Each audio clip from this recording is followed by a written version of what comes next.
Boa tarde. Bom, chegamos ao final do nosso evento, né, o corpo na ponta de la língua, com a enorme alegria de receber a Lúcia Castelo Branco. A Lúcia é uma figura extremamente conhecida, é muito amiga nossa, uma presença constante, né, nos nossos eventos. E nesse ano, né, teremos, após a fala da Lúcia, aqui em Campinas, o lançamento do livro Escândalo do Corpo Falante, que foi uma tradução da Lúcia, em parceria com o João, que vai sair pela editora da Unicamp, é isso? Pela editora da Unicamp. É uma alegria estar recebendo a Lúcia aqui, então já passo a palavra imediatamente para a Lúcia. Obrigada pela sua presença online, mas aqui. Gente, em primeiro lugar, muito obrigada por estarem aí, eu poder ver vocês, pelo menos assim. A Sueli tem toda a razão, eu me sinto muito amiga desse grupo, e agora, mais ainda, nesse momento em que fui convocada para essa conferência de encerramento, junto com o lançamento do livro, que sai também pela editora da Unicamp, numa coleção inaugurada por pelo menos 4 pessoas que estão aí no grupo, né? Então, assim, fico muito feliz de estar aqui, mesmo que não presencialmente, sim, de corpo presente. Eu vou tentar fazer esse efeito, estando assim nesse telão e podendo ver vocês um a um, mesmo que de máscara, mas como eu pude assistir, isso foi uma vantagem de não ter ido, porque eu estava com o meu tempo bloqueado, e aí eu pude assistir a quase tudo que foi transmitido.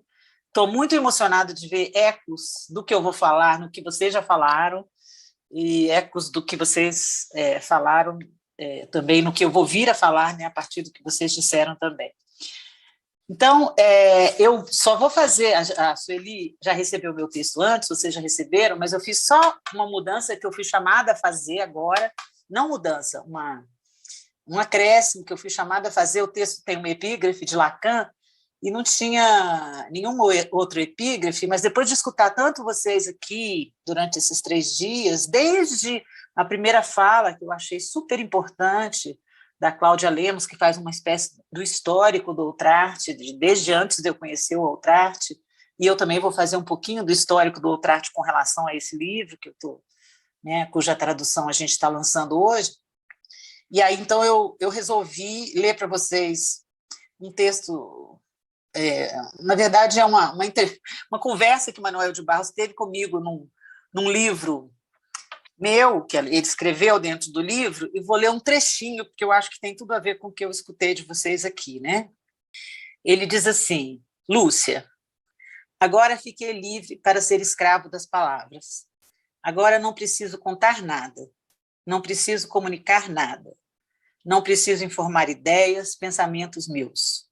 Estou livre para me escravizar às palavras. Só escrevo coisas sem a boa razão. Assim, a saudade urinava na minha perna, ou os arrebóis latejam, ou garças meditam o amanhecer. Tudo, tudo, nada. Apenas um jogo de palavras, porque os arrebóis não latejam, e nem as saudades mijam nas pernas de ninguém, e nem as garças meditam. Pronto. O que eu desejo é escutar o equilíbrio sonoro das letras, das sílabas, das palavras, das frases. Hoje eu leio o mestre Machado de Assis, por exemplo, só para escutar o equilíbrio sonoro de sua linguagem. Não preciso nem saber do que o mestre está falando. Quero só apreciar a harmonia de suas frases, o equilíbrio sonoro delas. Pronto. É esse equilíbrio sonoro das letras que eu queria dedicar a esse encontro, em que eu escutei isso muito, de outras formas. Bom, meu texto chama O Escândalo do Corpo Falante, que é o título do livro, da Shoshana Felman, e o subtítulo é Shoshana Felman e as Letras da Psicanálise. E a epígrafe de Lacan, que já estava nele desde antes, é: o mais importante é que é uma ideia que confirma isso, que a língua só é eficaz ao passar pelo escrito.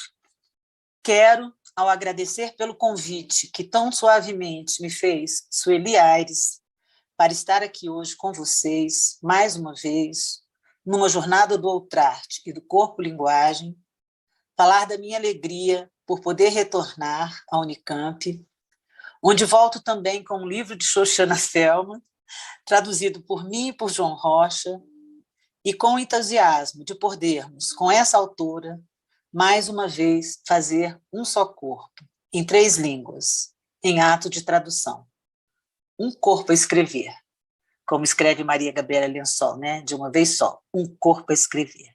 Quero ainda, agradecendo ao Outrarte e ao Corpo Linguagem, agradecer especialmente a minha querida amiga Flávia Trócoli, pelo favor que ela ia me fazer agora, mas por tudo que ela já me fez, com quem tenho feito algumas boas parcerias ao longo já de alguns anos, e a Nina Leite e outros colegas responsáveis pelo projeto em que se situa esta tradução, que inaugura uma nova coleção na editora Unicamp, Letras da Psicanálise.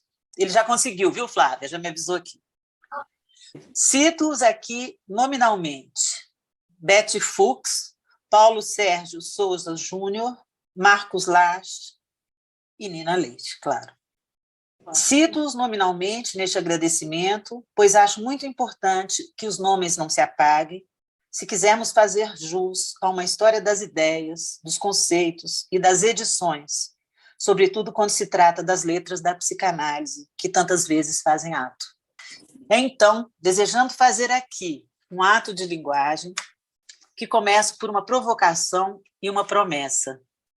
Eis a provocação, que não é minha, mas de Lacan.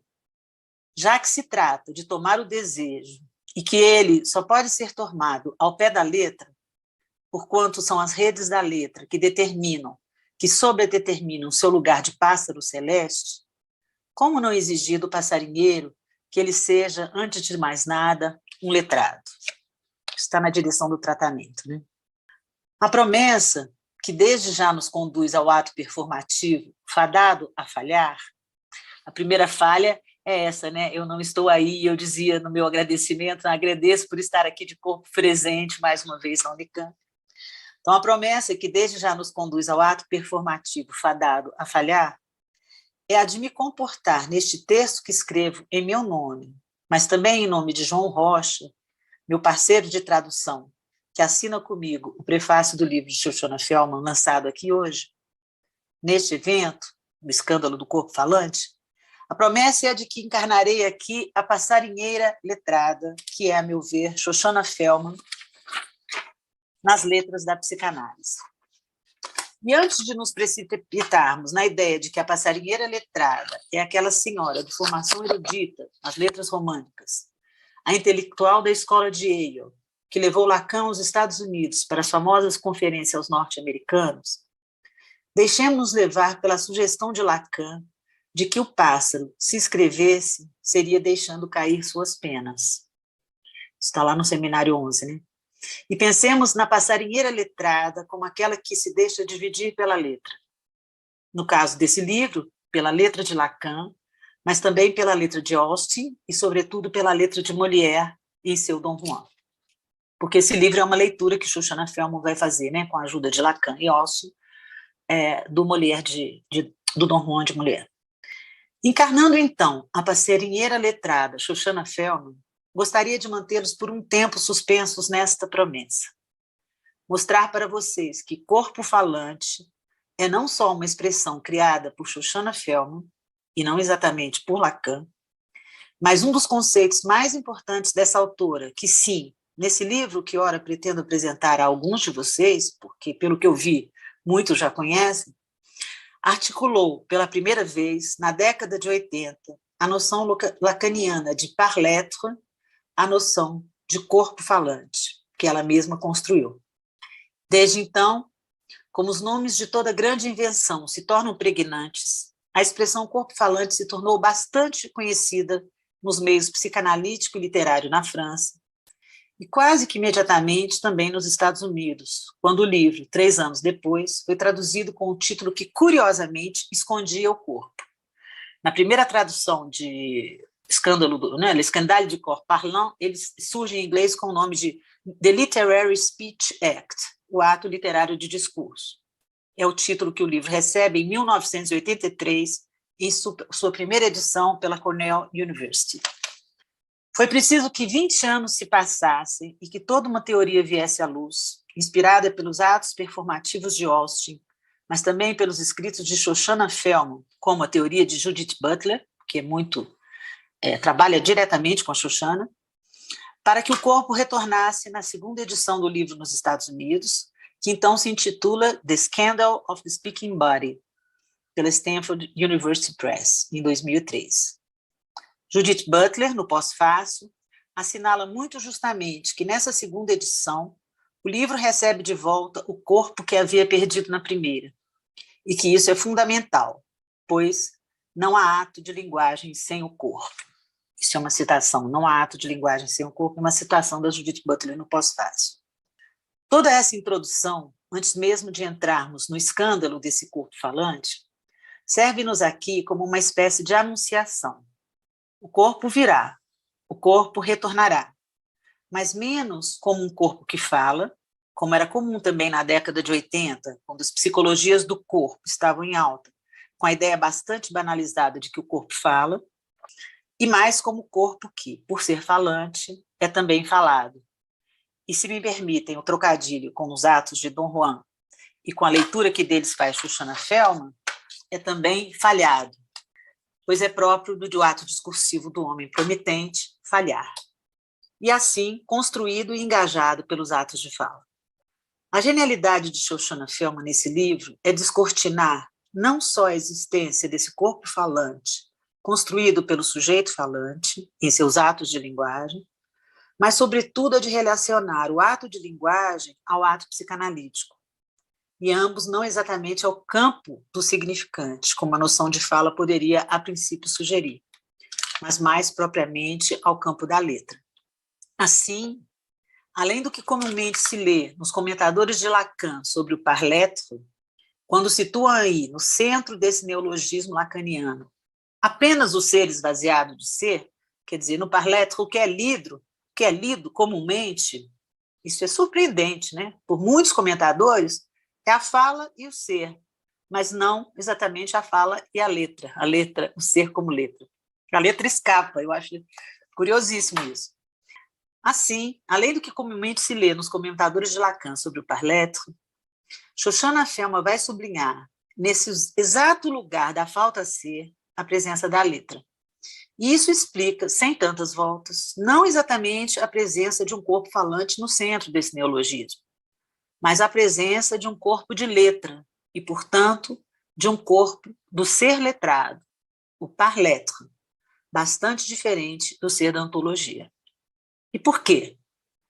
Porque um ato de linguagem, mais do que do campo da fala, é o do campo de um escrito. Ele sela um contrato, o contrato do sujeito promitente. Essa palavra foi uma palavra que a gente ficou discutindo muito na hora de traduzir, eu e João, né? Porque em francês é prometteur. A tradução de prometteur seria promissor, mas isso em português se perde completamente. Aquele que promete. E aí a gente encontrou, já íamos criar um neologismo, mas a gente encontrou isso no campo do direito mesmo. Quando você vai fazer um contrato, né? Um contrato de compra e venda, por exemplo, eu vou vender meu terreno lá para a Sueli, eu sou aquela que estou prometendo que com aquela entrada que ela deu, o terreno será dela. Então, eu sou a promitente no contrato. Quer dizer, tem alguma coisa de um contrato mesmo assim, que se faz, né? Sujeito promitente. E sempre falha, porque a promessa, nada mais menos do que a promessa de amor por excelência, promete o que nunca poderá se cumprir, a relação sexual que não há. É esta a leitura que Shoshana Felman faz do Dom Juan de Molière. O sucesso de Molière, e paradoxalmente o seu fracasso na leitura de Shoshana, reside justamente nos seus atos de fala de inveterado animal promitente. Ele promete matrimônio a cada mulher que encontra. E o matrimônio, a relação sexual por excelência, é justamente o que ele não poderá cumprir. Seja porque já é casado, seja porque não se cumpre mesmo, porque mais do que o matrimônio, que se promete ali, né, é que haverá relação sexual por excelência, né? Um ser completa o outro. Ao prometer, ele engaja seu corpo e o constrói como agente de sua sedução, quando a sedução reside justamente na promessa, no ato performativo por excelência. O corpo falante, então, é justamente aquele que, ao falar, faz ato de fala. E na leitura de Feldman, também ato psicanalítico. E o ato, sabemos, comporta sempre a sua dimensão de ato falho.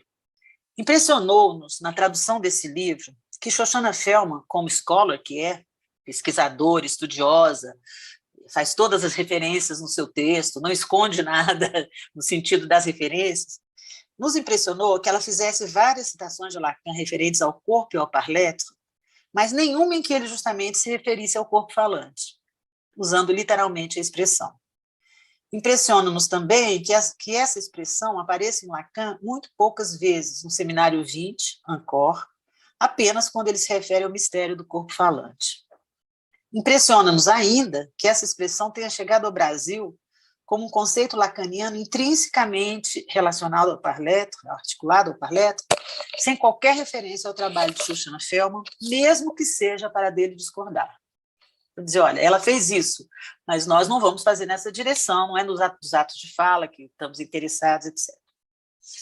A que se deve esse apagamento de um dos nomes mais importantes da teoria literária no mundo contemporâneo, responsável pela chamada psicanálise implicada com a literatura, que jogou por terra os tradicionais e já bastante frágeis estudos do campo da psicanálise aplicada ao texto? Deixando-os com essa indagação, volto a um dos eventos do Outrart e do Corpo-Linguagem em 2013, de que tive a honra de participar. Trata-se do evento que justamente se chamou, numa clara referência a Shoshana Feldman, As Voltas do Parafuso, Interpretação e Enigma na Literatura e na Psicanálise. Ocasião em que me encontrei, eu acho que foi um pouquinho antes ou um pouquinho depois, já não lembro, com a preciosa tradução de Flávia Trócoli e Sueli Aires, do texto Post-Survival or the Question of the Novel, publicado originalmente em 1985 na revista Yale French Studies, e então traduzido por elas como Sobrevivência Postal ou a Questão do Umbigo, e publicado na revista Terceira Margem, da UFRJ, em 2012. É importante ressaltarmos que essas duas publicações se dão em revistas universitárias do campo das letras, para bem situarmos as psicanalistas passarinheiras letradas e as revistas que por elas foram responsáveis. Mas podemos ir um pouco mais longe, buscando voltar à proposição do Outrart, que ainda hoje se encontra expressa no site, né, do grupo, Outrart/Corpo-Linguagem, onde lemos: seguindo talvez a formulação lacaniana de que o texto literário não é uma metáfora para o inconsciente, mas sim sua estrutura em ato, Shoshana Feldman afirma que a literatura é o inconsciente da psicanálise. Logo, a crítica de Shoshana Feldman desassossega, porque é um lugar privilegiado para pensar a complexa interimplicação entre literatura e psicanálise. Desse lugar, outras perguntas podem ser formuladas. O que significa ler depois de Freud? E depois do retorno a Freud de Jacques Lacan? Eu acho que depois de ouvir vocês nesse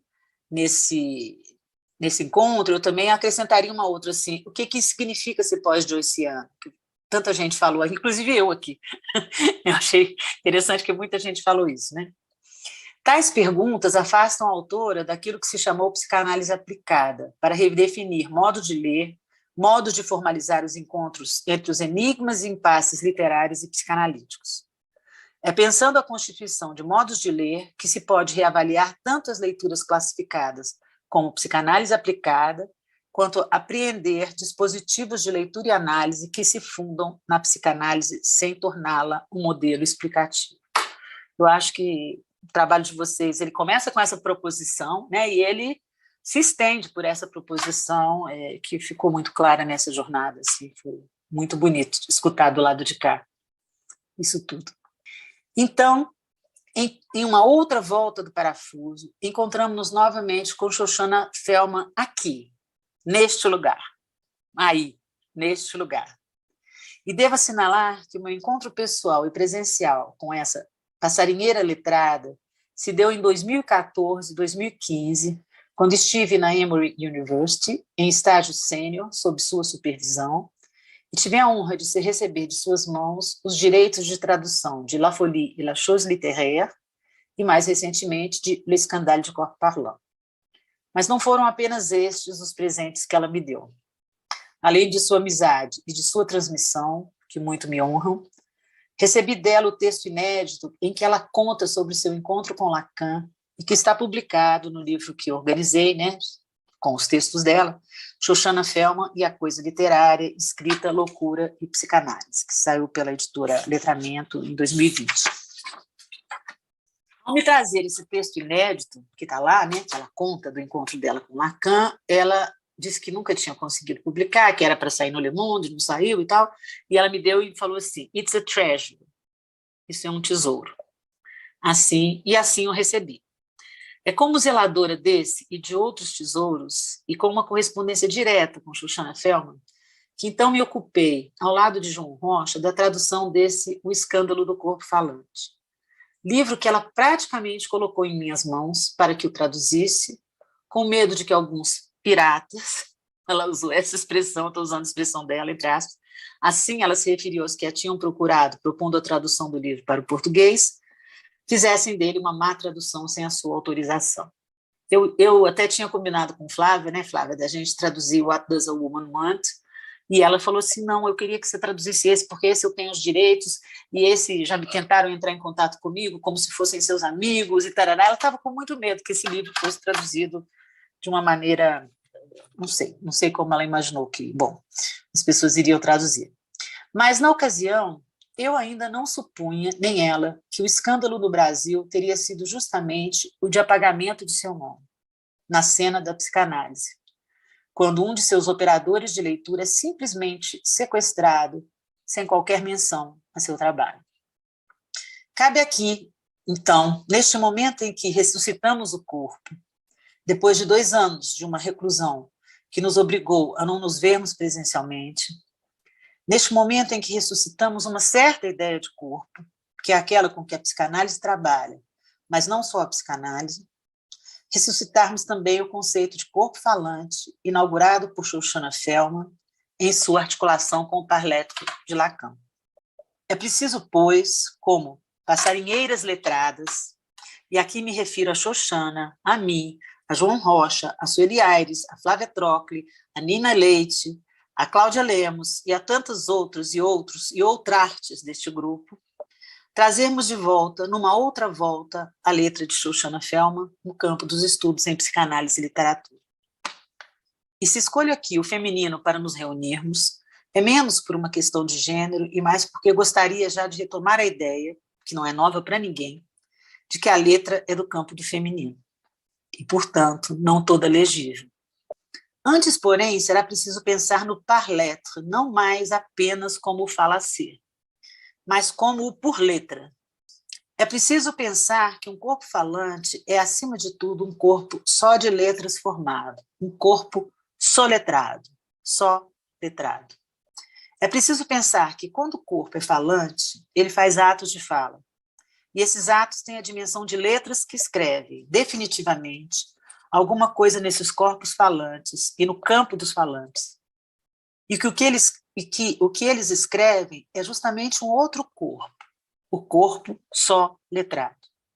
Ou, nas palavras de Maria Gabriela Lençol, escritora portuguesa, né, que se dedicou muito a esse pensamento acerca do texto e do corpo, e que, da onde eu trago essa expressão, um corpo escrever, ela diz assim, o corpo vivo é uma forma ininterrupta. Dizer-se que é matéria, pensando vísceras e humores, é uma forma de maledicência ou de cegueira. Ele é matéria e só matéria de imagens feita, como quando o medo sobrevém e o paralisa. O medo vem de si, a paralisia é sua. Estou certa de que o texto modificou o corpo dos homens. Fim de citação. Admitir que o texto modificou o corpo dos homens é admitir que há um corpo soletrado e que é por letra, par lettre, que ele se constrói e assim merece ser também abordado. Por isso, devemos sempre lembrar que o par lettre surge, na letra de Lacan, concomitantemente a seu encontro com o texto de Joyce, que é da ordem de uma verdadeira transmissão de um passarinheiro letrado a outro passarinheiro letrado. Tomemos apenas a palavra de 100 letras, o trovão Joyce, como um exemplo do que pode ter sido essa entrada na galáxia de La Língua, para Lacan, que já habitava bem à sua maneira o campo das letras de Mallarmé. Quer dizer, ele já estava nessa galáxia, né, com Mallarmé há muito tempo, mas talvez demasiadamente próximo, né? Foi a de Joyce mesmo que... claro que eu estou fazendo aqui uma referência direta ao texto do Haroldo de Campos, que já foi trazido por um texto hoje mesmo, né?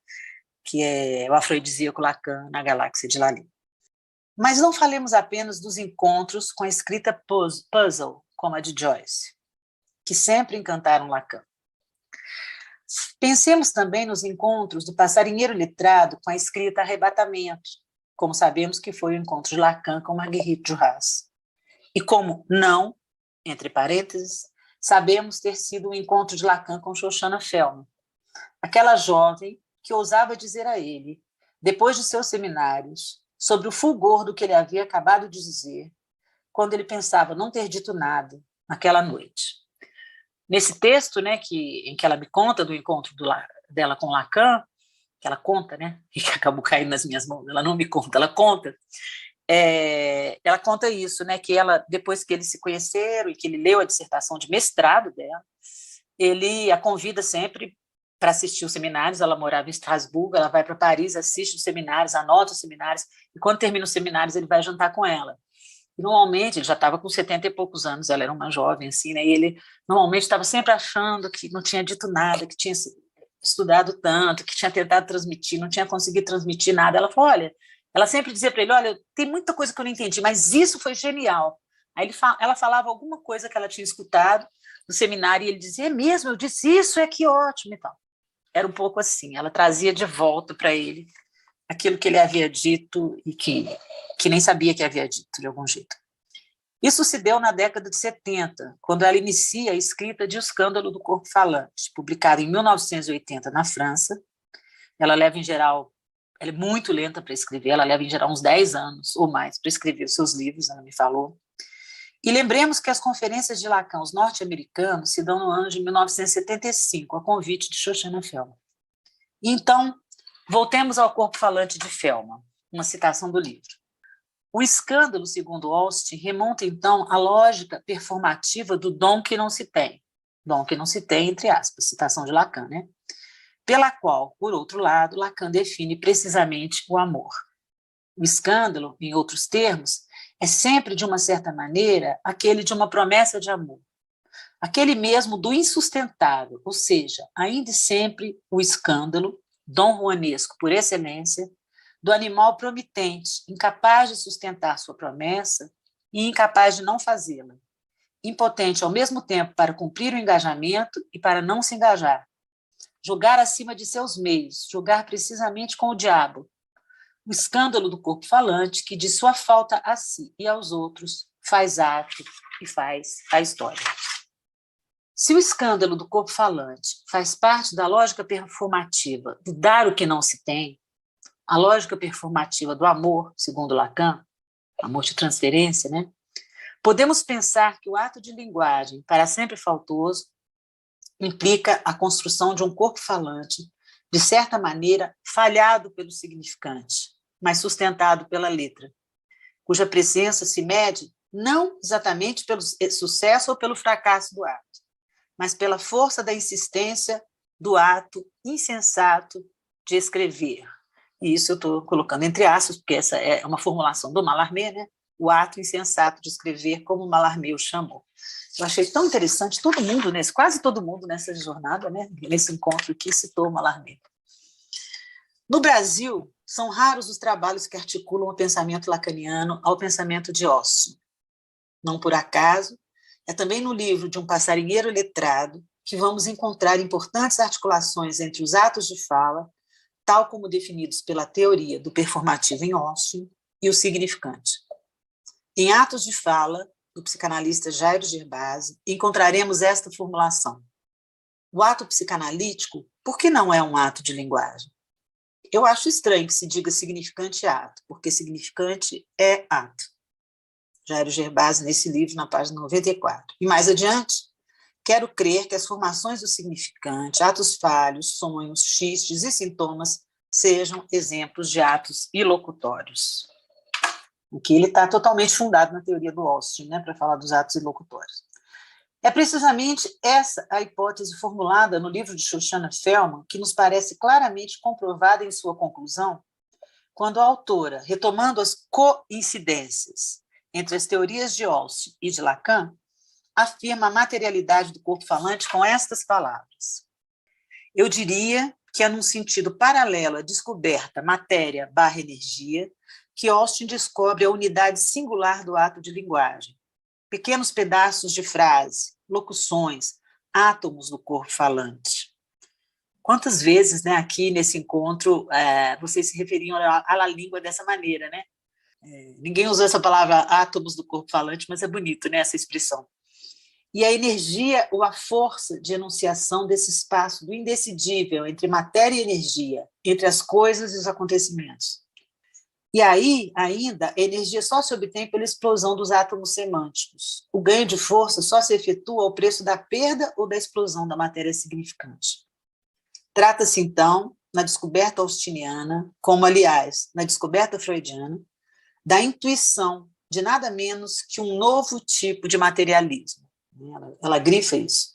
Eu diria que o materialismo de Austin está entre o materialismo da psicanálise e o da física atômica, uma vez que, com a psicanálise, ele está envolvido pelo corpo falante, e uma vez que ele desloca a noção de ato da mesma maneira que a física relativista desloca a noção de matéria.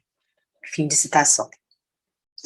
Parece-nos que chegamos assim, de maneira menos tortuosa que alguns de seus comentadores, ao que Lacan formulou como par-lettre, desessencializando-o de toda a ontologia do ser, para formulá-lo como um pensamento que evoca um novo tipo de materialismo.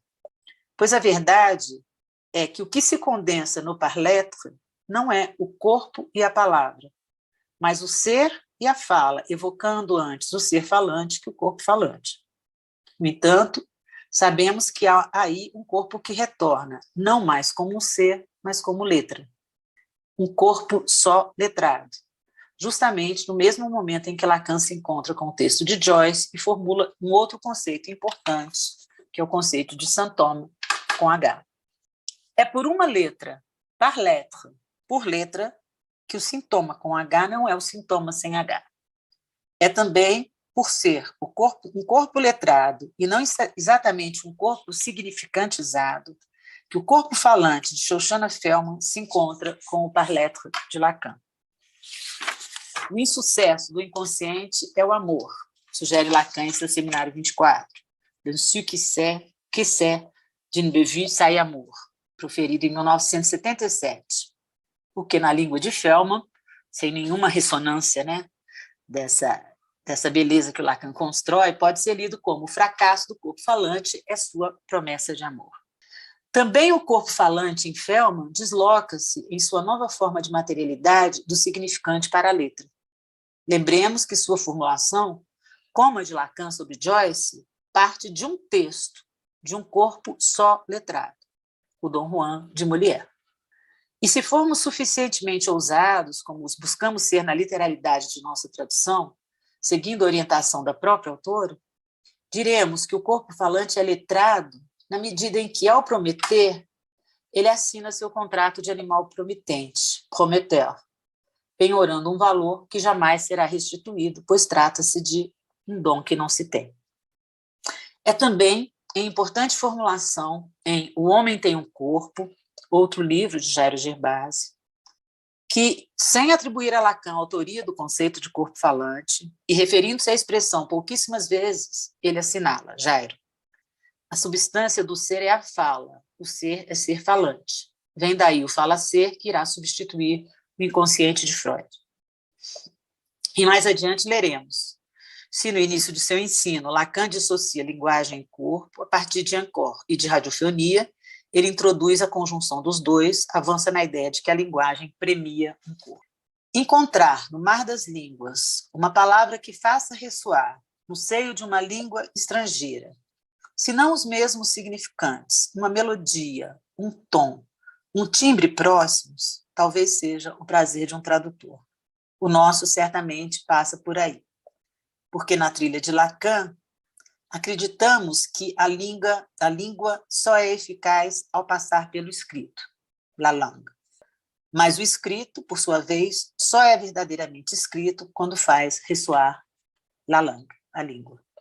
Assim, somos tradutores promitentes, pois ao entregarmos um texto cujos leitores podem mirar na construção do sentido, já que se trata de um texto teórico, miramos no que sustenta a promessa de uma tradução, o desastre, já que traduzir é saber, de antemão, a impossibilidade da relação sexual. E aqui nós estamos usando esse conceito de desastre, como Blanchot coloca lá na escritura do desastre, né? Como a queda do astro, desastre. Ao nos empenharmos na promessa de dar o que não temos, afirmamos, a partir da experiência da tradução de O Escândalo do Corpo Falante, que a peste, assinalada por Shoshana em Dom Juan, Austin e Lacan, ao criar uma ruptura radical na história da psicanálise, da linguística, da filosofia e da literatura, essa peste é o amor. Por isso, podemos dizer que traduzir é uma das formas de prometer, isto é, de fazer o amor. Fazer o amor par lettre, por letra, soletrado. Eis o desejo de uma tradução literal que, se não chega à poesia, lembrando lá a formulação do Lacan no seminário 20, né? Fazer o amor, como o nome o indica, é poesia. Então, se a tradução não chega à poesia, almeja redoar ao texto de Felman a sua ousadia teórica, enfatizando sua construção de um conceito a partir de uma expressão que poderia ser banal, o corpo falante, se não fosse considerada sua dimensão de ato performativo. Sejamos, então, como leitores letrados e pós-joycianos, também premiados por este conceito de Shoshana Felman, o de corpo falante, que em nosso prefácio, a primeira edição brasileira desse livro, aproximamos da figura de Um Corpo a Escrever, de Maria Gabriela Lençol. Maria Gabriela vai dizer que há 3 coisas que metem medo, a primeira, a segunda e a terceira. A terceira é um corpo a escrever. Só quem passa por lá sabe o que isso é, e que justamente isso a ninguém interessa. Afinal, um leitor letrado não é exatamente um leitor erudito, mas um leitor que se deixa dividir pela letra. Seu corpo falante estará, desde então, para sempre marcado por aquilo que leu.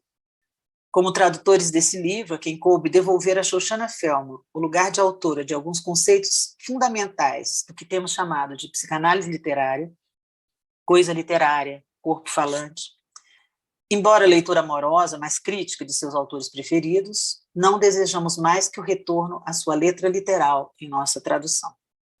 E que, nessa direção de um corpo ressuscitado, a do corpo falante por letra, cunhado por Shoshana Felman sob a inspiração de Lacan na década de 80, possamos então prosseguir, a partir de hoje, em atos de compaciência pelos corpos que sofrem e de alegria pelos que amam, como profere Lençol. Afinal, o que tanto a psicanálise quanto a literatura aspiram, para além do fracasso, do cumprimento da promessa, reside na felicidade do ato. E eu cito mais uma vez a Shoshana Felman. Ora, se a teoria da performance do corpo falante, os atos de linguagem propriamente ditos, é da competência do performativo, a teoria de seu escândalo é da competência da psicanálise. O escândalo consiste no fato de o ato não poder saber o que faz que o ato de linguagem subverta ao mesmo tempo a consciência e o conhecimento da linguagem. O inconsciente é a descoberta não somente do divórcio radical e da ruptura entre ato e saber, entre o constativo e o performativo, mas também, e aí reside o escândalo da última descoberta de Austin, de sua indecidibilidade e de sua constante interreferência. Freud descobre não apenas que o ato subverte o saber, mas também que é da ruptura do saber, ruptura do constativo, que o ato extrai precisamente seu poder performativo,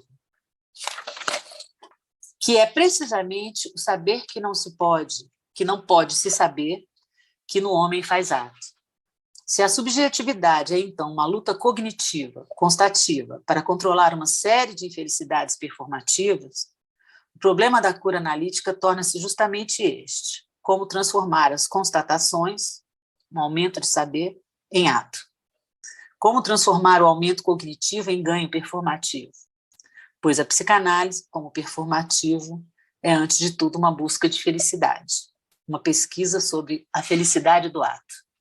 Essa é a primeira promessa proferida aqui, nesta outra volta do Ultrarte Corpo-Linguagem, às vésperas do ano de 2023, no Brasil, depois de algumas hecatombes, mas com o corpo na ponta de la língua e com a tradução de um autor israelense que escreve entre duas línguas, o francês e o inglês, tendo como língua materna aquela que desconheço, o hebraico.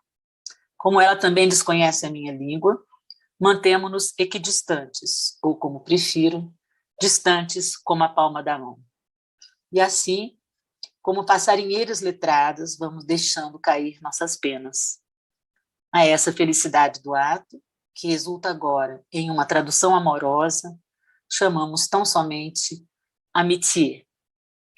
Então, eu dedico aos amigos, amigas e amigues do Ultrarte esse texto e agradeço pela escuta, gente. Eu estou adorando ver palmas mudas, porque o som das palmas não chega. Mas é muito bom.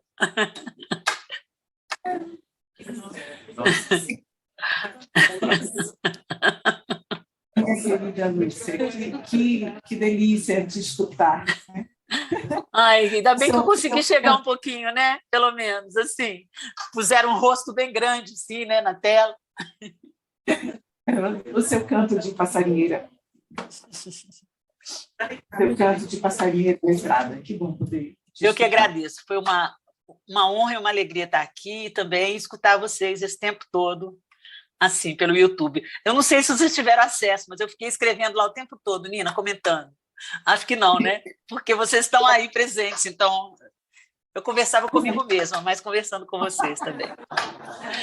Hoje eu queria fazer assim um destaque muito especial para o texto da Mariana Marques de Moraes, que está aí, porque conversa muito.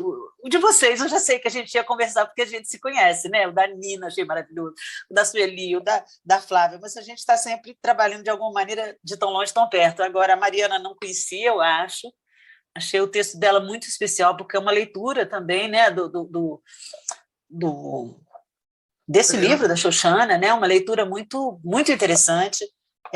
Os dois textos hoje, os três, na verdade, aliás, essa última mesa, e desde de manhã, estou assistindo hoje desde de manhã, ontem eu não consegui ver uma parte da segunda, mas eu via de manhã, esse grão de amor, né, gente? Que bonito isso, né, que retornou assim, porque grão, para mim, também é uma imagem, né? Bom, eu tenho toda uma história, não com a romã, sabe? Mas com o ramo. Que é outro anagrama de amor, porque é uma figura da obra da Maria Gabriela Lençol também. Mas esse grão de amor, o grão, para mim, é uma imagem muito, muito assim, próxima da letra. Não sei o que vocês acham, porque é uma imagem assim atômica, sabe? Eu me lembrei até de uma música do Arnaldo Antunes, que eu não sei se vocês conhecem, mas se não conhecem, na hora da festinha que alguém prometeu dançar, vocês podem colocar aí, que chama Grão de Amor. Mas vamos lá.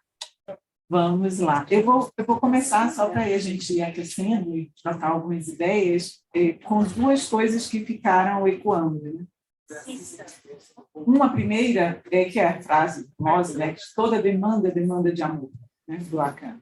E eu fiquei pensando, a partir do seu texto, que toda promessa é, em certa medida, aposta de amor, assim como felicidade do ato. Então, a promessa enquanto ato. Sim. E aí, esse foi um poema que é engraçado, porque ele retornou agora, enquanto eu te escutava, mas é um poema do Borges, que no ano passado, em 2021 mesmo, ficou ecoando bastante, que é The Unending Gift, né? O dom, o presente infinito. Porque ele começa, o Borges, um pintor promete a ele um quadro, e morre. E aí ele diz no início, né, só os deuses podem prometer, porque são imortais. E aí ele vai seguindo, né, falando desse vazio. Ai, que lindo. Os poemas do Borges são lindos, né? É um parênteses importante isso, né? Porque a gente conhece o Borges muito como ficcionista, mas os poemas dele são maravilhosos. E aí, como que é? Ele chega nesse ponto. Ele começa, né? Ele fala, ele situa de alguma maneira essa promessa que o pintor fez de um quadro e que esse pintor morre. Então, para mim, o eco no ano de 2021, claro, tinha a ver com as mortes por Covid e várias coisas interrompidas. E aí ele traz essa frase: só os deuses podem prometer porque são imortais. Mas ele vai deslocando pelo que ele imagina, o que ele supõe, que o vazio do quadro na parede. A parede que ele imaginava onde estaria o quadro, né? E aí ele termina com uma frase que é: os homens também podem prometer, porque na promessa há algo de mortal. Isso ficou assim, ao te escutar. Então, de fato, ainda que seja um corpo virtualmente presente na voz, isso faz muita diferença. Muito obrigada por escutar. Obrigada, Sueli, obrigada. Eu me lembrei também, foi tão citado aqui, né, no evento, o livro do Didi Uberman, né, A Sobrevivência dos Vagalumes, que é um livro dedicado a toda uma leitura, uma questão lá trazida pelo Pasolini. Vocês lembram qual que é a epígrafe desse livro? Ele fala com a mãe, é quase como se ele pedisse a ela, ele diz assim: minha mãe, não queira morrer. É quase como se ele pedisse a ela para prometer que não vai morrer, né? Assim, é tão bonito isso, porque tem a ver com essa sobrevivência também, né, dos vagalumes. Eu acho que é isso, né? Na promessa já está a eternidade, né, da promessa. Podemos abrir o diálogo? Podemos, à vontade. Eu só peço que quem falar, fale no microfone, porque de manhã era isso, eu não escutava o que vocês falavam, só escutava as respostas. Ou então você traduz, ele reproduz. Chega lá? Eu acho que não chega. A pessoa que vai chegar. Deixa eu... Dá um trabalho, né, um pouco isso, mas é bom que eu vejo vocês de pertinho também. Então, Lúcia. Flávia. Eu não sei, não parei de lembrar do final do Felicidade Clandestina, né? Quando você fala também da psicanálise como uma promessa de felicidade, né? E só para, né, talvez quem não tenha o conto na cabeça, é uma menina pobre, né? E a amiga, que é como criança cariciana, bastante perversa, a amiga todo dia promete reinações de narizinho para ela, né? E ela vai à porta da amiga todos os dias e a amiga sempre adia essa promessa de emprestar o livro. Até que um dia a mãe presencia esse encontro e empresta o livro para a menina, né? E ela vai adiando, ela volta para casa, ela se deita na rede, se embala ali com o livro e adia esse encontro, né? Esse encontro prometido com o livro. E aí a narradora diz, né? Já não era, né, a menina com seu livro, era a mulher com seu amante. Eu acho que essa promessa que fica entre o amor e a letra, né, é aí que essa promessa pode ser clandestina na realização, eu acho. Quando, sim, né, não sim. o homem, mas alguma coisa entre o livro e a mulher, entre a letra e a mulher. Eu só estou criando um contraponto. Você está super sexu, né? E é mesmo. Toda razão. Mortal, mas eu isso se impôs a mim. Concordo inteiramente, porque eu entendi seu salto direitinho. Você viu que eu também fiz, né? Não fiquei falando aqui da letra do feminino, mas assim, perfeito isso que você traz, eu acho, essa memória. Caio está aí, estou vendo, é Caio, eu te conheci de máscara, Caio. Que ótimo. Então, Lúcia, e tem tantos anos que a gente não se vê, né? Pois é, queria te agradecer pela sua fala e também pela tradução do livro. Em algum momento da pandemia, eu me interessei por esse tema e sofri muito lendo esse livro em inglês, assim, então foi bem difícil. Mas... E você leu a versão que tinha o corpo na capa ou sem o corpo? Sim, porque a versão é igual. 2003. A versão é igual, só o título que ela mudou. Não, mas agora em português é mais fácil, vou sofrer menos. Eu queria que você falasse um pouco mais sobre essa questão da presença da letra no corpo falante, assim. Que você fala, né, nos comentaristas de Lacan, né, assim, na tradição que, enfim, de algum modo se populariza no Brasil, da presença do ser, do corpo da fala e da ausência da letra.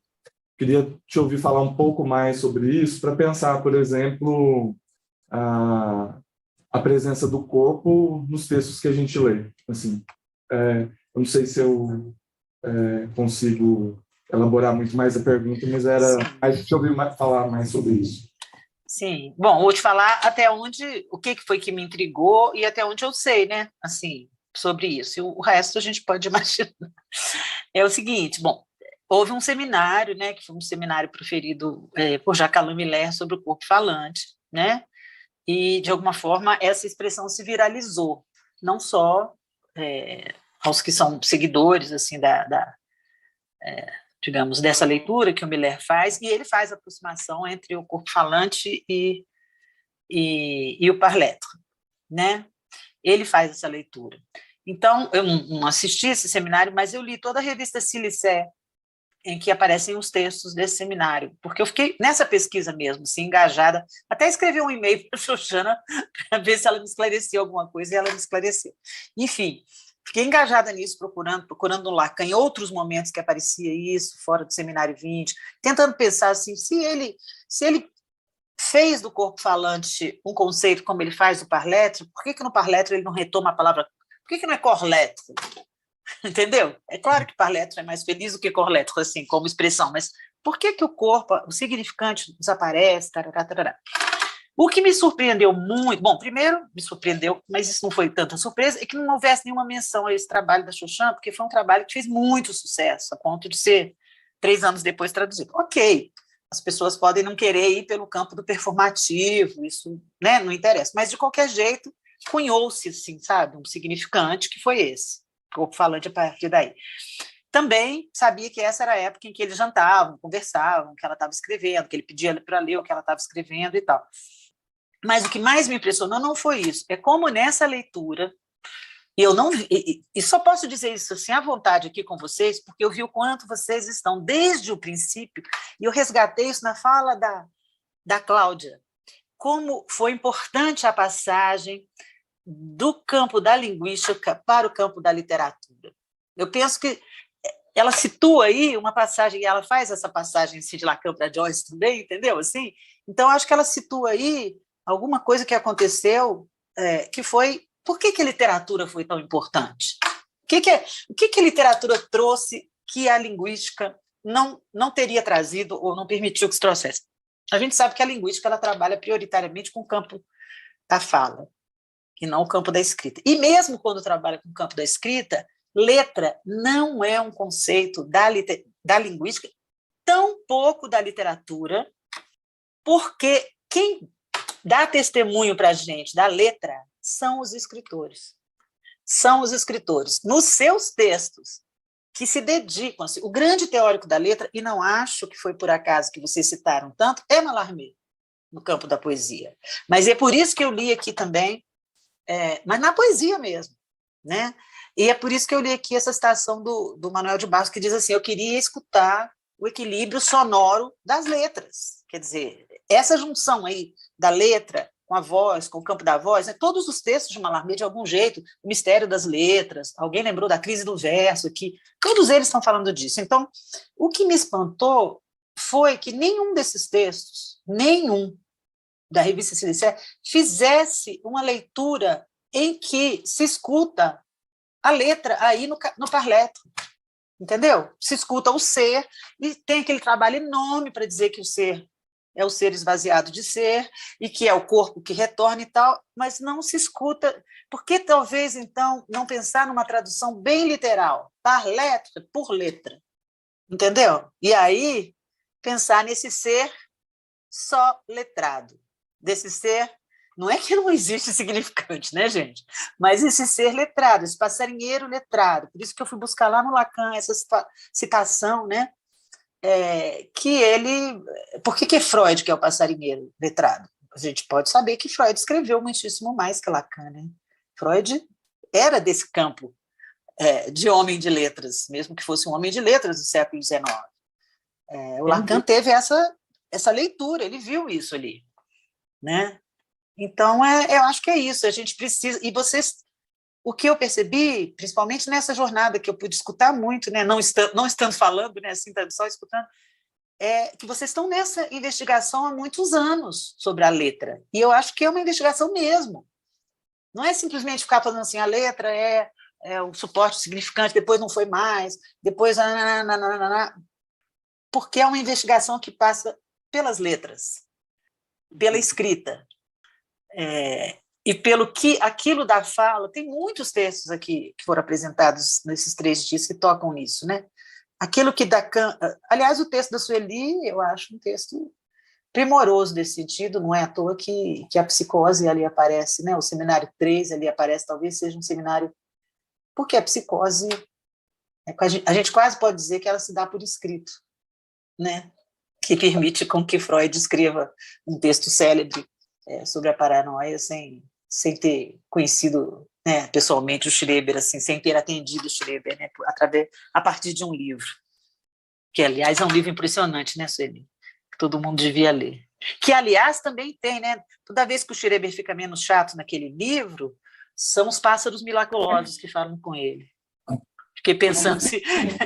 Porque quando ele está estabilizado, ele fica muito chato. Mas quando os pássaros miraculosos começam a falar, fiquei até pensando se o passarinheiro letrado não tem nada a ver com esses pássaros miraculosos do Schreber. Eu não sei se eu te respondi, viu, Caio? Mas... Lúcia. Oi, Marcos. Pegando carona na pergunta do Caio e na sua resposta, porque você nos disse, né, leitor letrado não é um leitor erudito, mas um leitor que se deixa dividir pela letra, né?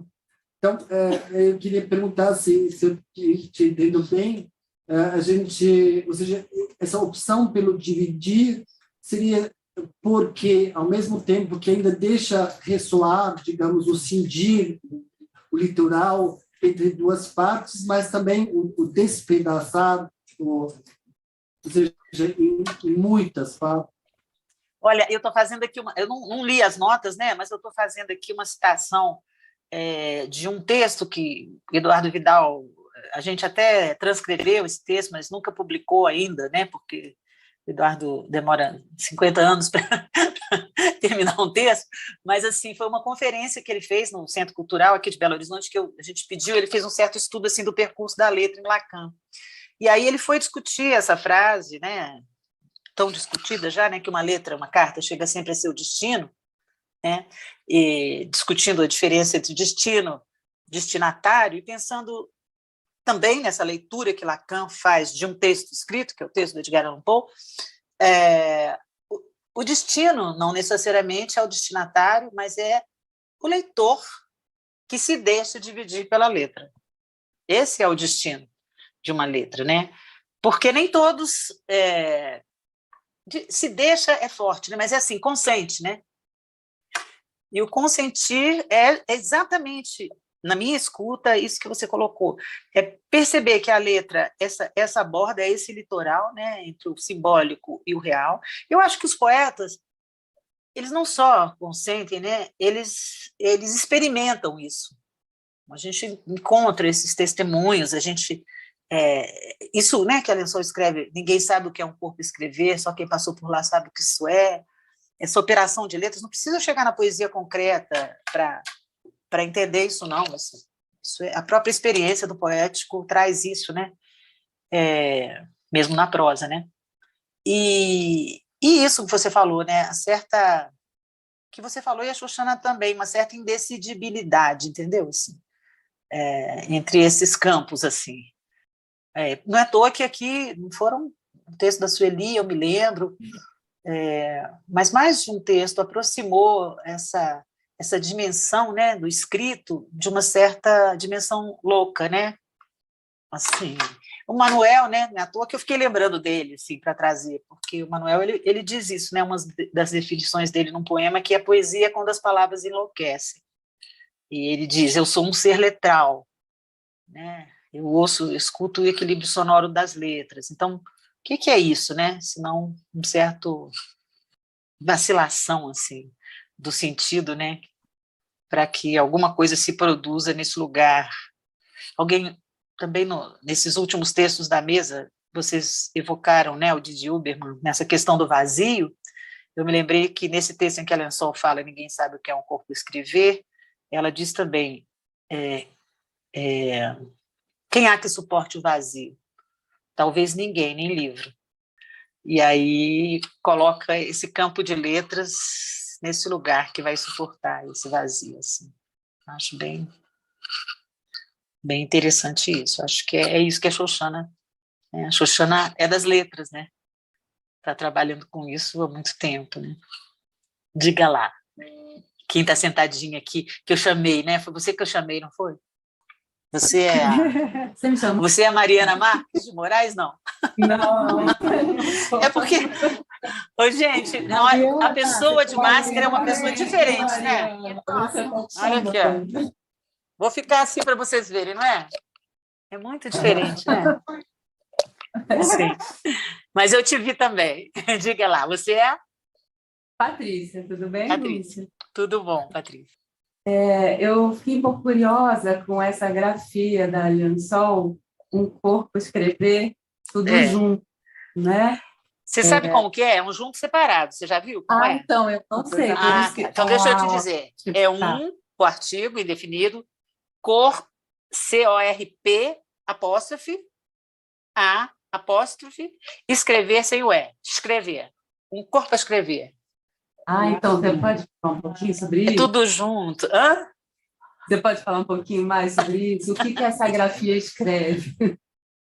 Olha, essa grafia não separa. Eu acho que essa grafia é um esforço tão eficaz e fracassado, digamos, quanto o da... Foi a Ângela Burcaro, né, que criou... Não, Ana Costa, que criou Corpo-Linguagem, numa velocidade mais portuguesa, né? Porque esse corpo a escrever é o gerúndio, né? Corpo escrevendo, né? Ela já me disse algumas vezes sobre... a Lençol tem uma coisa de um traço, quando ela escreve, ela faz traços de tamanhos diferentes. E uma vez, quando eu perguntei para ela o que é aquele traço, porque no livro ela diz que o traço é o lugar da palavra que falta, é o lugar do leitor, aí ela me disse que faz aquele traço para mostrar que tudo está ligado a tudo, que sem o tudo anterior não há o tudo seguinte. Então, eu acho que o corpo escrever é isso, entendeu? Você não separa o corpo da escrita nem do ato de escrever. Porque podia ser um corpo escrito, né? Um corpo que escreveu. Mas o corpo a escrever é o ato, é aquilo que Mallarmé chama de ato insensato de escrever, ou ato só de escrever. Só no sentido de sozinho, mas também de apenas, entendeu? Apenas escrever ali. É isso. E ela diz também que faz aquele traço como uma tentativa de fazer um primeiro movimento do sujeito na escrita, que é assim, o braço fazendo o traço. Então, eu acho que é isso, esse momento... Alguém falou aqui do instante já, não foi? Da Clarice? Ou não falou? Fala no instante, mas não foi do instante já, não, né? Foi do instante já. Então, acho que é isso. Quero captar o instante, que de tão fugitivo não é mais, depois se tornou um novo instante, cada coisa tem um instante em que ela é, e eu quero captar o da coisa. É isso. O da coisa, que é um verbo, escrever, com um substantivo. Corpo escrever. Quando você estiver escrevendo, vocês pensam nesse corpo escrever. Assim, para pensar. É um corpo que não levanta nem para ir ao banheiro, já repararam? Já. Mais de ter infecção urinária, assim, porque é impressionante isso. Não levanta para beber água, não come, né? Quando a coisa está acontecendo, né? Quando de repente para de acontecer, né? Porque tem que comer, né? Tem que... Lúcia, eu só queria... A Mariana chegou aqui do ladinho. Eu só queria pegar algo que eu acho muito interessante, que é o uso do apóstrofe. Justamente no corpo escrever, né? Mas que foi uma que foi algo que eu tentei fazer hoje no meu texto, por exemplo, porque eu normalmente falo Lalande, mantenho em francês, porque Eu não vi você acho falando do apóstrofe. justamente porque tem algo aí que a língua não funciona, porque a gente vai dizer para a língua, a preposição revela. Então, se eu não colocar o apóstrofo aí, eu não produzo esse efeito de uma elisão, assim, que desloca. E aí, o corpo escrever, eu acho que tem algo nessa direção. Eu não sei se você já pensou algo. Não é sim. final, é apóstrofo. E tem algo que eu senti na hora que... Era apóstrofo. Só um minutinho para a Marília dar uma informação. Não, era só um comentário que o próprio Lacan, no final, quando démantibule la langue, despedaça a língua, passa a escrever les langues, com L apóstrofe, et langue. E a gente tem impulso quanto les langues também no plural das línguas. Mas esse traço muito peculiar, muito especial, que é um apóstolo. Sim, e tem uma coisa no apóstolo, assim como tem no traço também, é porque na hora que você foi ler, eu percebi isso, Sueli. Ele é impronunciável, entendeu? É que nem o H do Sant'Ome, entendeu? Assim, você tem que dizer que tem um H ali, entendeu? Assim, uma letra, como é que é? Uma letra muda, né? Espera aí, viu, gente? Que agora eu vou colocar aqui para... Vou tirar o fone e vou colocar para carregar. Então, é isso mesmo, assim, eu acho interessante pensar nesse aspecto, né, que também, na hora da leitura, isso só pode se ler se a gente passar o escrito, não é? Se a gente, por exemplo, trouxer, agora a Marilu que falou, não foi, Marilu? Trouxer o exemplo, colocar no quadro para ler, assim, a gente tem que ver a letra. E Sueli, hoje, quando ela leu, ela falou, eu estou usando o apóstolo, eu falei, mas ela está usando? Não, eu não sabia, entendeu? Porque você teve que dizer que estava ali o apóstolo, assim, porque como é que você vai pronunciar isso? Então, era só um comentário rápido, uma forma que eu, inclusive, usei no início do texto de presentificar o apóstolo, fazendo gestos, ou seja, presentificando o corpo. Né? Você faz isso, a pessoa sabe, mas precisa de outra coisa. Pelo som, não. E a linguagem de sinais. Então, é da ordem do escrito, né, também, né? Oi, Lúcia. Tudo bom com você? Então, Mariana. Bom, obrigada pela conferência, o comentário do livro. Eu li a tradução em espanhol, mas esteja com vontade de ler a tradução que você fez. E do que você falou, me ficou aí ressonando, que você formulava esse outro corpo, né? Esse outro corpo letrado. E no meu texto que eu trazia via a leitura que o Foucault faz da palavra louca, era a outra língua, né? O outro código. Não sei se você pensa alguma relação entre esse outro corpo e a outra língua, ou essa palavra insensata. Eu achei tão interessante essa referência, não tenho essa referência. Essa referência está na História da Loucura? Está onde? Não, essa referência eu trago, na verdade, do Alush, do Prefácio a Letra por Letra, esse que ele publicou ano passado. Esse livro eu tenho, já li há muitos anos. É um livro muito bom, mas não lembro. Mas você não trouxe do Foucault alguma coisa? É o pós-fácil, não é o prefácio. É o pós-fácil. Entendi. É novo. E ele cita o Foucault no discurso que ele dá em Tunis, mas o Foucault tem essa formulação também no texto dele, Loucura, Ausência de Obra. Ele faz alguma formulação também parecida da palavra louca, ou a loucura como, né, colocando em perigo a língua, criando outro código. Foi daí, mas foi através do Alush, dessa vez que eu trouxe. Aí eu vejo, engraçado, bom, primeiro essa questão do Foucault com a loucura, a ausência de obra, eu acho que a gente tem que entrar em outra discussão, porque quando Foucault está dizendo isso, eu acho que isso aí é um pouco... não escutei assim no seu texto, não, mas eu acho que isso é um pouco lido rápido demais, porque algumas pessoas eu já vi isso acontecendo, inclusive no meio da psicanálise, leem assim: se é louco, então não tem obra. Se tem obra, não é louco. E não é isso que o Foucault está dizendo, porque o Foucault aí está literalmente citando o Blanchot. E para o Blanchot, a obra tem a ver com désœuvrement. A obra é a ausência de obra. Então, a obra, por excelência, nesse ponto, ela é louca, entendeu? Assim, a loucura seria esse contato absoluto que ninguém tem com a obra, porque o máximo que você tem é um contato com o livro, a obra sempre se afasta, né?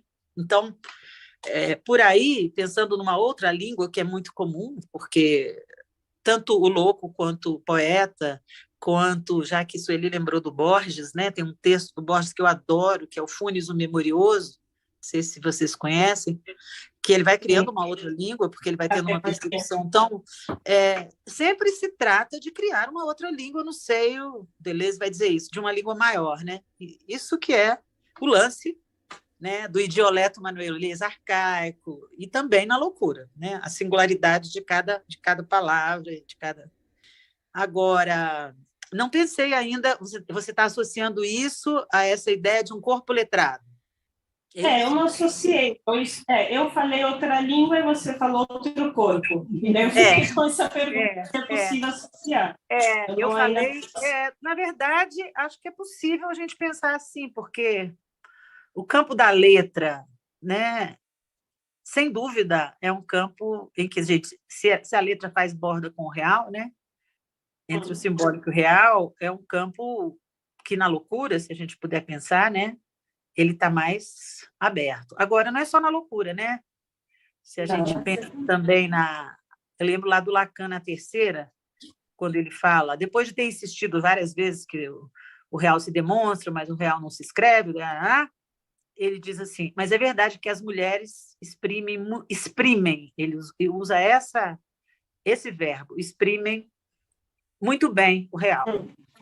Então, a gente pode pensar, estou só retomando o salto imortal que a Flávia fez, né? Ali, que a Flávia fez com o feminino. Sim. Então, não sei se te ajudei, assim, mas, na verdade, é só pensando alto agora, né? Porque é nova para mim essa aproximação que você fez com Foucault. Quer dizer que o livro do Aluche foi reeditado e é o Foucault que faz o pós-fácil, é isso, né? Que eu entendi. Não, peraí. Não. O Aluche publicou ano passado um pós-fácil, letra por letra. Não, o Foucault teria feito um pós-fácil em outro momento? Não. Não. O Aluche, nesse pós-fácil, faz uma referência ao Foucault. Foucault, tá. É isso. Entendi. Oi, Lúcia, boa tarde. Prazer. Prazer. Obrigada pela sua... que bom que você já voltou imediatamente ao salto imortal, porque era disso que eu ia falar. Como é que você chama? Da Flávia, do seu, Fabiana. O salto da Flávia e do seu. Uma pergunta singela, na verdade. Salto imortal, Porque eu queria te escutar mais, na verdade, sobre esse salto, né? Se ele seria tão grande assim, e por quê? Como é isso, né? Entre a letra e o feminino, né? Que intervalo é esse, ou que aproximação é essa? Queria muito te escutar mais, assim. Só mais uma coisa. Desculpa, eu esqueci de falar, porque eu estou associando isso que você falou também ao instante de já, porque eu estava falando dele, assim, aqui. Sim. Esse instante que escapa e tudo mais. Me parece que essas coisas são muito próximas, né? Você sabe, eu vou te falar um monte de coisa assim, do que está vindo na minha cabeça. Primeiro, eu trabalho muito com a literatura feminina, a escrita feminina, então eu leio um número de textos muito grande que eu chamaria que estão escritos nessa dicção, né, do feminino, assim. Então eu nem posso dizer isso assim, nessa escrita a letra aparece com mais proeminência. Bom, quem faz essa aproximação entre a letra e o feminino é Lacan, né? Ok. Partindo disso, tentando observar isso no campo das letras mesmo, assim, né, eu encontro isso bem facilmente nos textos escritos por mulheres ou naqueles textos que se alinham sob a bandeira das mulheres, bem mais facilmente. Eu acho que o campo letral aí está mais aberto, assim. Mas também o campo da loucura, mas também o campo do aberto, daquilo que o Hilke chamou de o aberto, né? Da Zófene, também tá muito mais próximo. Agora, o que eu me lembrei, e que talvez Flávia tenha esse livro e possa levar para vocês essa referência, porque o Eric que trabalhou... Flávia, você foi da banca do Eric? Do A Curar-se da Escrita, sobre Maria Gabriela Lençol? Não lembro, a Flávia foi de tanta banca minha, de aluno meu. O Eric Gontijo, que é psicanalista, fez doutorado em letras e tal, e eu falei, você tem que desenvolver isso. Ele trabalhou com um poema, estou lembrando disso porque vocês trouxeram muito Mallarmé, ele trouxe um poema do Mallarmé, que é o poema em que você tem certeza, quando lê esse poema, que foi dali que o Lacan tirou a formulação a mulher não existe, porque o Mallarmé escreve isso, tá? Da grande ausente, da mulher não... É quase literal isso, a mulher não existe. E é um poema de uma operação de letras, como tudo que o Mallarmé faz, impressionante. E, se não me engano, eu falo disso, não tenho muita certeza, porque eu faço o prefácio, no livro do Eric Gontijo, que se chama A Curar-se da Escrita. A curar-se, do verbo acurar, a curar-se, com hífen, da escrita.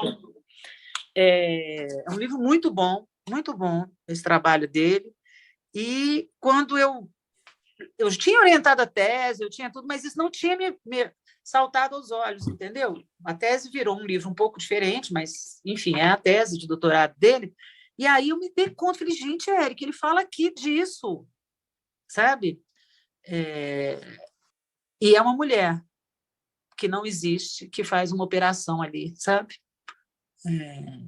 De letra que falta, assim. Acho tão interessante, só para pensar nisso, né? Manuel me dizia isso, Manuel de Barros, que as mulheres liam muito melhor o texto dele que os homens, que normalmente as grandes leituras dele eram feitas pelas mulheres, que ele achava isso curioso. Estou só tentando pensar no campo da literatura, né? E a Clarice, já que você lembrou, do Instante Já, a Clarice, o que ela faz ali no Água Viva é uma operação de letras maravilhosa, do ti ao it, né?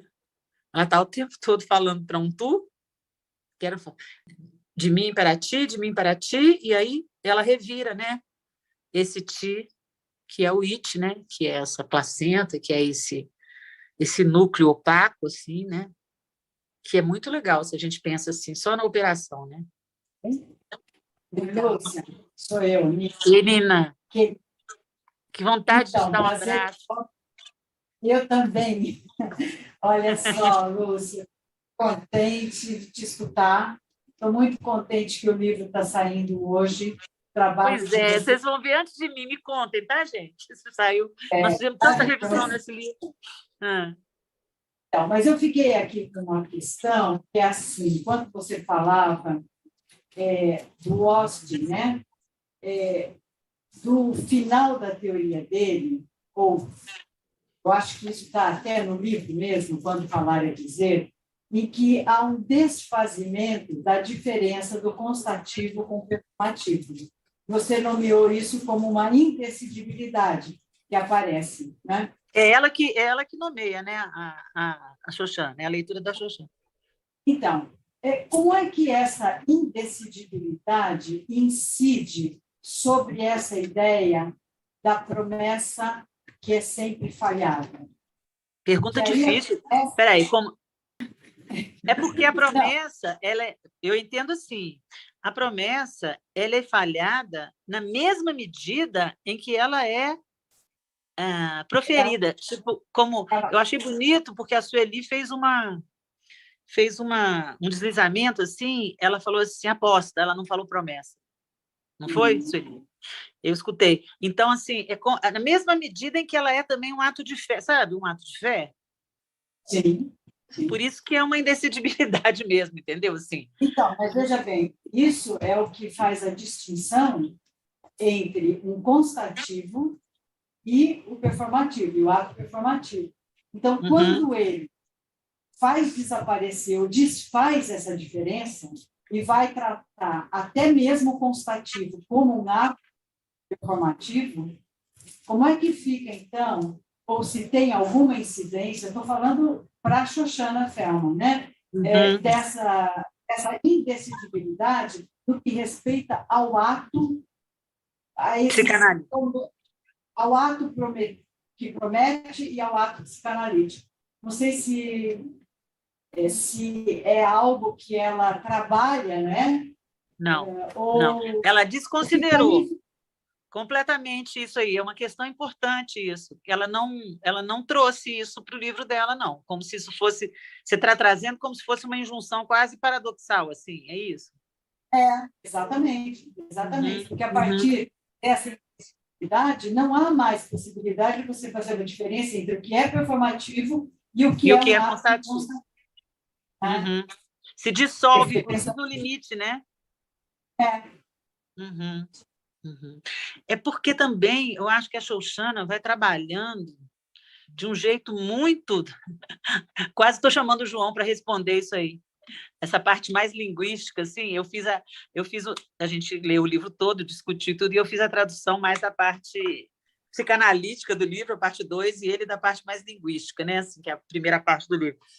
Mas eu acho que a Shoshana, ela o tempo todo está fazendo a aproximação entre o ato performativo e o ato psicanalítico, mas ela não desconsidera, em momento algum, a dimensão do ato falho, entendeu? É isso que está em jogo. Então, esse fracasso do ato, o tempo todo, ele é aquilo mesmo que garante o seu sucesso, entendeu? Então, talvez, o que a gente possa pensar é que o ato, enquanto esse performativo com o qual ela trabalha, já parte da indecidibilidade entre constativo e performativo austiniano. Eu acho que sim. Eu acho que é daí. Porque ela nem se refere, entendeu? A outra possibilidade. O constativo é o que menos interessa para ela, entendeu? Ela retoma isso lá no final para dizer como é que a gente vai fazer da constatação, né, um ato mesmo, que seja um não saber, né? Ela estava lembrando de um texto que justamente trata dessa questão da indecidibilidade. Que viver fora essa indecidibilidade. Não, Lúcia, é só a título de curiosidade. Quando você estava falando do ti ao it, né? Sabe que eu escutei? E aí inverte completamente a imagem do ti, energia, ki, ao it, do japonês, não sei porquê. Tá vendo? Eu acho isso fantástico. É por isso que é muito bom a gente conhecer várias línguas e poder fazer atos falhos em várias línguas e leituras assim. Vai ampliando uma coisa também, né? Você, é claro, escutou com seu outro repertório, que é muito legal. Mas, Lúcia, a gente está chegando ao final, agradecendo enormemente a inspiração que você lança com essa voz passageira letrada. Eu que agradeço. Peço desculpas por não estar aí, não abraçar vocês assim de pertinho. Mas esse momento vocês já fizeram uma coisa heróica, que foi fazer isso de um jeito híbrido, entendeu? E da próxima vez vou aí para escutar vocês de pertinho, sem ninguém ficar congelado. Tá bom? Muito bom. Beijo. Olha, mas a transmissão foi ótima, viu? Vocês podem falar para o cara aí da tecnologia, que foi maravilhosa. Eu vi tudo. Beijos e me contem se esse livro ficou mais ou menos, gente, tá? E viva, Nina, e viva essa coleção das letras da vida. É a partida da coleção. Viva! Isso. Beijo, gente. Tchau, obrigada.